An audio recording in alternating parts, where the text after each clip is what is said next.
You are listening to the Life Coach School podcast with Brooke Castillo, episode number 114. Welcome to the Life Coach School podcast, where it's all about real clients, real problems, and real coaching. And now, your host, Master Coach Instructor, Brooke Castillo. Hello, my friends. How are you guys today? I'm amazing. I've in a yellow dress. If ever you want to feel happy, wear a yellow dress. This is my advice to you. Hey, so today we're going to talk about confidence. We're going to talk about creating confidence because this is one of the biggest issues that so many of my students struggle with. And I think that we should have to take as many math classes as we have to take. We should have to take confidence classes. I think we should be taught confidence because the way that we are programmed to evolve is the opposite of creating confidence. It creates fear. Be afraid of everything. Danger is just around the corner. And that has helped us get here alive, right? It has helped us survive and evolve. And now that we don't have danger around every corner, literally, we can stop being so worried all the time and start really building confidence. And so I feel like as a human alive on the planet today, we have to be taught to overcome our primitive brain that's all about survival and keeping us alive, and being afraid of everything in order to keep us alive is now detrimental in our ability to create higher level creative contributions to the world. So that's what I'm going to talk about today. I'm going to talk about what I believe confidence is. I'm going to talk about how to create it and give you some tips on how to create it. This is one of those that you might want to listen to a couple times. It'll be short, but it'll be packed with information. So I want to make sure that you really get the full sense of the simplicity and the powerfulness of it. I think most things that are powerful are usually quite simple. So you can use all of the information that I gave you in episode 113 on how to create passion, how to create any emotion. You can use that same process. So you could go back and re-listen to that or get the transcript and just insert confidence where I put passion. But I'm going to give you kind of another spin on confidence here and teach you a lot of what I create in my own life comes from my own confidence. And I'll teach you how I do it and how I help my clients. So confidence is a feeling. And it's a feeling that creates very predictable actions and results within your model. Now, it's really important that you understand that it's within your model. A lot of people think that confidence creates a perception, and that confidence creates results in other people's models, and that confidence creates opinions in other people's heads. It does not. Confidence creates predictable actions only in your model and predictable results only in your model. Okay. Confidence is a feeling that feels amazing, that inspires action. So when you create confidence, you create momentum, you create movement, you create action in your life. So it is worth taking the time to learn the skill of creating confidence. Now, many of you, I hear you talking and you'll say, well, I'm just not confident. I've just never been confident, as if it is a gene that you are born with. Confidence is not a gene that you are born with. And there's not some people that are confident and some people that aren't by nature. Confidence comes from what's going on inside your brain and therefore what's going on inside your emotional life. So remember that it doesn't come from your actions and results. It produces your actions and results. It comes from your thinking. So let me talk a little bit about my son, Connor, who likes to play video games. So if he wins a bunch of video games, he will feel very confident about playing that video game. Now, he will think that his confidence comes from having beaten the game multiple times. But that's not where confidence comes from. Confidence comes from his thought about his success and what he makes it mean. I've had many other people who have won many video games and still don't have confidence because they think, oh, well, it took me longer than the last guy. I'm still not as good as this guy. Still can't beat that guy. So they don't feel a sense of confidence in having won those video games. My son feels a tremendous amount of confidence also he creates YouTube videos and video game videos. And he gets this frustration when a lot of people don't watch those videos. And I say to him, where does your confidence come from? Does it come from how many people watch your videos? Or does it come from you creating those videos? Or does it come from the way you think about the video you've created? And it's really challenging for him to understand that his confidence comes from his mind and it's completely separate from how many people watch it. So if 100 people watch it, he'll feel differently than if 1,000 people watch it. And he'll think that the difference in how he feels is how many people watched it, but that's impossible. What changes the way he feels about it is the way he thinks about it and what he makes it mean. Okay. And that's a really, really important distinction. Now, the other thing that's important to notice about confidence is that you can take actions that look like they're inspired by confidence, but are really inspired by fear. And this is where we get into trouble when people say act as if or pretend to be confident, but you're still riddled with fear. And you know these people that are kind of like bullies that show up and try to control everything. Remember, trying to control the environment is because of fear, right? You don't have confidence in the environment. You think you need to control it in order for you to get what you want, and you're afraid you won't get what you want. You're afraid what's meant to happen won't. And so you try and control everything. That is not from a place of confidence. And trust me, I know this very personally, my control enthusiast tendencies. But when you come into a situation from confidence, nothing really ruffles you, and so you don't feel like you have to control the world. I have been on both sides of that emotional roller coaster, and the actions may look the same, but the results and the energy behind those actions are completely different for the person doing them. So for example, if I walk into a party, I could be like, hey everyone, how you guys doing? So great to see you. I'm so happy. And I start talking really loud and start talking as if everyone's paying attention to me. And I look at everyone and all eyes are on me. I could do that from a place of really genuinely being excited and confident and just wanting to connect with everyone. Or I could do it from a place of nobody's noticing me, so I need to be really loud so everybody notices me. Right? And you as a person in that environment can feel the difference usually. And you definitely can feel the difference when you are the one who is either confident or not confident. Okay. So confidence always comes from your own mind, not from your actions, not from your results. Always from your own mind. Your actions and results may change the way you think, but that is not the source of your confidence. And the reason why that's important is a lot of people will delay their own confidence. They'll say, oh, I'll be confident when I have more practice. I'll be confident when I have more experience. I'll feel confident when I've nailed it, that triple backflip 17 times. Then I'll feel confident, right? But the confidence has to come from your mind regardless of what actions you've taken. So you can decide to believe whatever thought you're waiting to believe. You can believe that now. And the chances of you nailing the backflip are much higher if you come from a place of confidence versus delaying it until you've actually completed those things. So it's kind of like a mental skill that you need to grab a hold of. If you're having a hard time being confident, ask yourself, if I had all the experience I wanted, what would I be thinking? If I had all the practice I wanted, what would I be thinking? And then you start practicing that now.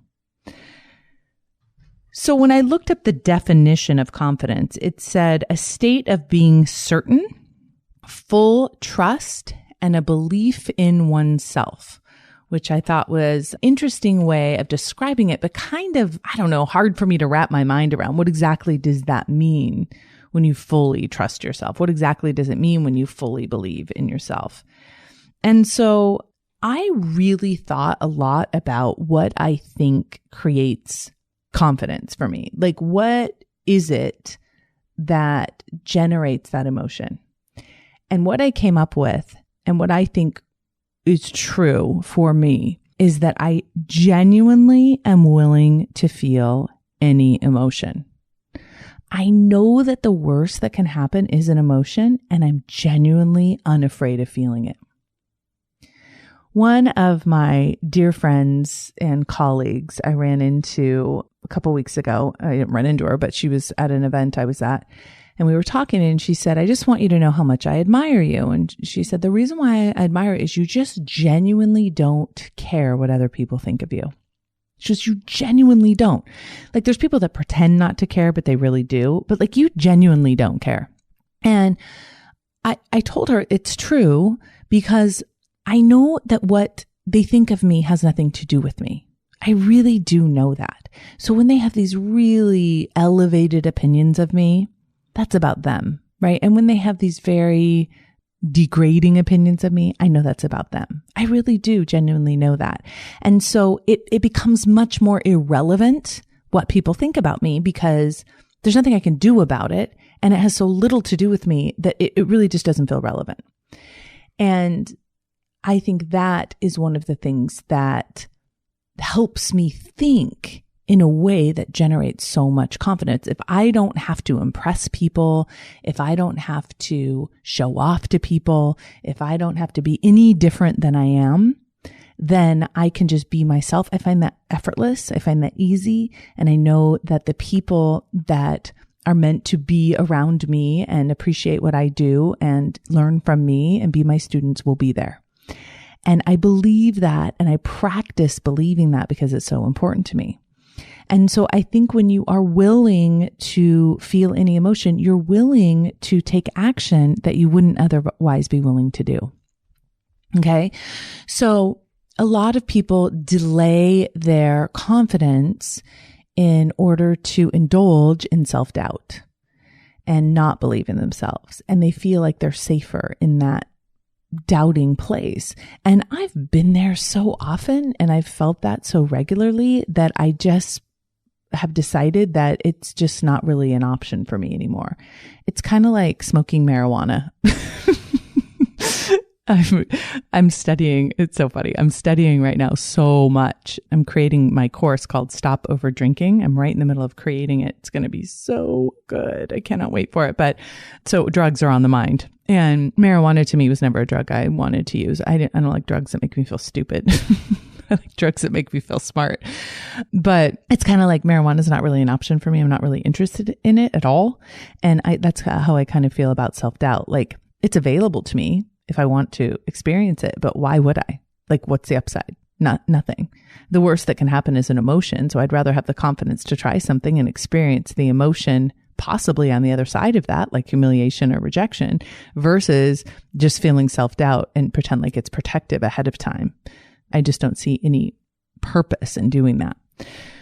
So the other distinction that I think is important for people to understand, because I think that people are sometimes afraid of stepping out and being confident. I was just coaching one of my students today who has done incredibly well recently in getting a certification and teaching and showing up in her life.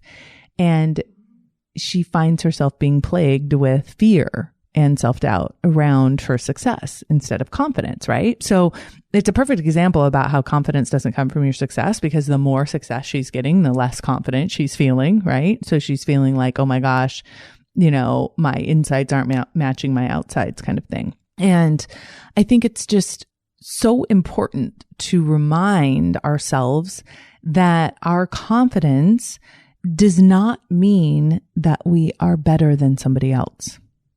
It's a huge difference. Arrogance means I'm great and you're not. Arrogance means I'm better than you, right? Now, when you think that I'm great and you're not, I'm better than you, notice that you don't feel good, right? It sounds like it should feel good. It doesn't. But when you think I'm amazing and you're amazing, then you get to feel good when you think about yourself, and you get to feel good when you think about the other person, right? I noticed this a lot I hung out with some of my, my coach friends who are really into Facebook and selfies, which, can we just digress for a minute here? Like, I have people in my life that I feel like if they don't take a picture of it and put it on Facebook, that it didn't happen. I find it fascinating. I'm like, why can't we just enjoy the view standing here and looking at it? Why do we have to take a picture of it 17 times? Why do we have to take a picture of ourselves in it? Why do we have to post it on Facebook? If we don't do that, does it mean that it didn't happen? If we don't share it with people, does it mean it didn't happen? So anyway, I find that hilarious. But the other thing I think is interesting is that I've been asked to be in all sorts of selfies all the time. And so many people take a picture and then they look at it and they say, oh, that's not a very good picture. Let's change it. Oh, that's not very good of me. Or that's not very good of you. And if you've been listening to this podcast, you know that I always love every picture of myself on purpose as if it were my child or my puppy. Like I would never say, oh my God, that's such an ugly picture, delete it, of my child. And I would never say that about a puppy. So I never say it about myself. I always say, make sure I look amazing. And then I always say, I look amazing. And I really genuinely do believe it. And when I'm in these pictures with other people and they're constantly wanting to retake them, it's so fascinating to me because I think it represents what we're trying to do in our lives, right? We're trying to make everything look good so we can feel good. We're trying to change the depiction on the external so we can feel good. So it's almost like, well, if the picture makes me look pretty, then I'm pretty. And if the picture doesn't make me look pretty, then I'm not pretty, right? Or other people won't think that I'm pretty. I don't know what it is. I find the whole thing so fascinating. I love to love every picture that's taken of me. Even when the lighting's terrible, even when I don't turn my hip sideways like I'm supposed to make myself look thinner, even when my eyes are closed, all of it. I take all of it. I love it. And I think that's what helps me feel confident about myself is I just know I'm going to love every picture that's taken of me. And I don't think that's arrogant. I'm not saying, oh, I look good in the picture and you don't. I think everyone looks great in every picture. And here's the thing. I never take pictures. Like I don't do a bunch of selfies unless someone asks me to. But for those of you who are taking selfies all the time and like deleting half of them and feeling yucky about half of them, I want to encourage you to either stop with the selfies and just be where you are. It still happened, even if you didn't put it on Facebook, or take my advice and just love every picture and put it on Facebook and watch yourself worry what other people will think. And here's the other thing, just another little note as we're digressing. If you go through your Facebook feed and you're like, ooh, they don't look good. Ooh, they look old. Ooh, they look thin. Like if you notice your mind doing that, just notice how you feel. And then notice why you're maybe so paranoid about the picture that you take of yourself to make sure that it represents the best depiction of you that someone else might see versus just being you, just being authentic and knowing that that's good enough. That's confidence. Like, we just took a selfie. We captured that moment. That's what I looked like in that moment. Like I had something in my teeth and one of my eyes was half closed. That's the truth of the moment. Share it, right? Share it with the world. I don't care. I don't have a problem with it. Like I don't have to always look great in a picture. And I think that that's confidence, right? I don't have to always look perfect in every moment of my life to make sure that people then see it and think something of me. Because don't we give ourselves the illusion that if we take the right picture, that people will have a certain thought about us, right? You could take the best picture that you think is you and someone may not like it, or someone may hate on you because you're too pretty or whatever. I mean, who the hell knows? So the confidence is we're all amazing, not I'm better than you. Okay. Confidence is we're all great all of the time, even in our moments of weakness, even in our moments of confusion, even when we're not bringing our best to the table. Like, let's take a selfie of that. And when we can embrace that selfie, that's when we have confidence. When we're not afraid of that selfie getting out, that's confidence. There's another thing. I'm kind of all over the place today, but look, thought appears. One of my beloved students and coaches showed me something that she thought I would want to see. It was something of someone kind of doing me wrong, let's say. And she asked me, hey, you didn't hear it from me. And of course, I couldn't leave that alone because why not? Why didn't I hear it from you? Why aren't you going to stand behind telling me that? What are you afraid of? You know, and what I said to her, and I think this is such good advice, is that every action you take, you want to be able to stand behind. And here's why. You don't want to ever be afraid of someone finding something out about you. I will tell you what, there is nothing that gives you more confidence than knowing that you have nothing to hide. And when I started living my life outside of shame and being willing to not have any secrets, now that does not mean that I tell everyone my private business, but if someone were to figure out my private business, I got nothing to hide. You may find out more than you wanted to know, and that's fine, but I don't have anything I'm ashamed of, nothing that I wouldn't be willing to stand behind. Like I could run for a political office and everybody knows everything about me already, right? All of my hidden secrets. And that's just a beautiful place to live, is just knowing that whatever you do, you'll stand behind it. Any action you take, anything you're willing to say, would you be willing to say it on the news? Would you be willing to say it on my podcast? Like I do. I just say everything on my podcast, right? Like really think about it. That's where confidence comes from. Some people aren't going to like what you say. Some people aren't going to like that you told someone else what someone else did to them or whatever. Too bad. You know what I mean? Like stand behind yourself, stand behind your actions, do what's right, and then own it, right? What you think is right. So here are some of my thoughts I use to create confidence and create the feeling of confidence. I know this matters. Whenever I'm doing something and I think about what I'm doing mattering instead of what people will think about me, I drop right into a place of confidence. I know this will help people, takes the focus off myself and gives me confidence in helping people. What they think of me is out of my control, releases me from thinking thoughts about what other people are thinking about me and has me focusing just on what I can control. What I think of me matters. I matter. What I say matters. Who I am matters. And I think the thing who I am matters. It's like this caveat is it was decided by something bigger than you and me. So it's kind of like this idea that I matter is really not something I created. It's not something that I decided. It's just something that's true and was decided by something much bigger than me. And I kind of just put my shoulders up and be like, you know what I mean? Like we matter and there's nothing we can do about it. Okay. So I think that adds, a huge sense of confidence to that deeper knowing and that deeper understanding. And it takes us out of that arrogance, right? Because it's I matter and you matter. Now, why does confidence even matter? Why is it something that we should strive for and create in our lives? And I personally think that it's very important because with your dreams plus confidence, you create the life you're meant to live. Okay. Your dreams plus self-doubt create a lot of resentment. And so I think it's very important to generate as much confidence as you possibly can. So confidence will really determine the actions you take towards the things you want in your life. And that's why it matters. Feeling confident is a skill. So here's something that I want to share with you that all of you can do right now. There is some place in your life where you feel confident. Sometimes people disagree with me, and here's the example I give them. I say, what about picking up a glass of water? What about it?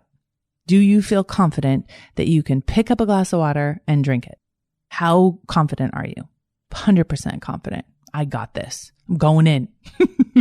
I'm getting that water and I'm drinking it, right? 100% confidence. Now, why? You may say, oh, because I've had a bunch of water before. I've done it so many times. And that's true. When you repeat something over and over and over and over and over again, and it feels effortless, self-doubt has a hard time sneaking in. But it's your belief that you can do it. It's your belief that you've got it, no problem. Now, that doesn't mean you're always going to do it well. Sometimes you're going to spill water on yourself. Sometimes the glass is going to slip. You don't make that mean that you suck. You don't make it mean that you're a failure. If you spill water, you don't make it mean that you're losing your abilities, right? You still have confidence that you are a good glass water picker-upper, okay? And so find that area in your life. Maybe you're a good driver. Maybe you're a good singer. Maybe you're good at proofreading. Call me if you are. Maybe you're good at public speaking. Maybe you're good at coaching. Whatever it is you're good at, you have that meta skill of confidence. Now, I want you to really think about confidence as a skill. And this skill set is made up of how you think and how you direct your mind. Okay. So when you're able to direct your mind to, I'm going to have no problem picking up this glass of water, then you can practice applying that same skill to something that you're maybe not so good at. So maybe you're not good at public speaking. So if public speaking were just like picking up a glass of water, how would you think about it? I've got this. This isn't a problem. I can do this. This is simple. Even if I fail at this, it doesn't mean anything about me. What other people think about my water drinking ability is not relevant to me. If people like the way I drink water, I don't care. If people don't like the way I drink water, I don't care. It doesn't matter. And if you were able to think the same way you think about picking up the water as you were towards the public speaking, you would be dialed. You guys see that? Okay. So you already have the skill of confidence. You just need to apply it to that new area. I'm going to give you 5 final tips. Okay. Remember that self-doubt is a comfortable habit for most of you. Most of you are in self-doubt because you aren't taking the actions you want to take, and you're indulging in self-doubt without even realizing it because it feels so familiar. Okay. So first and foremost, pay attention and be conscious of self-doubt. Do you have it in your life? Where, when, how? Make sure you bring it to the forefront. Make sure you acknowledge that it's a choice. Pay attention to your thought triggers. So one of the ways that I help myself with confidence is I dress up every day that I come to work. And when I see myself in the mirror, that's a thought trigger, right? And so I'll either think, oh, I look nice today, I look presentable, I look professional, right? That will trigger my thought. So dressing up and dressing my best and showing up in the best way I can is really helpful in terms of a thought trigger. I really pay attention to my mind hygiene. I go in, I clean out negative thoughts, and I practice and mentally rehearse positive ones. I treat my self-doubt like a caged pet. I pay attention to it. I bring it to my consciousness. I don't fight it or try to get rid of it. I just put it in its little cage and carry it around with me if necessary.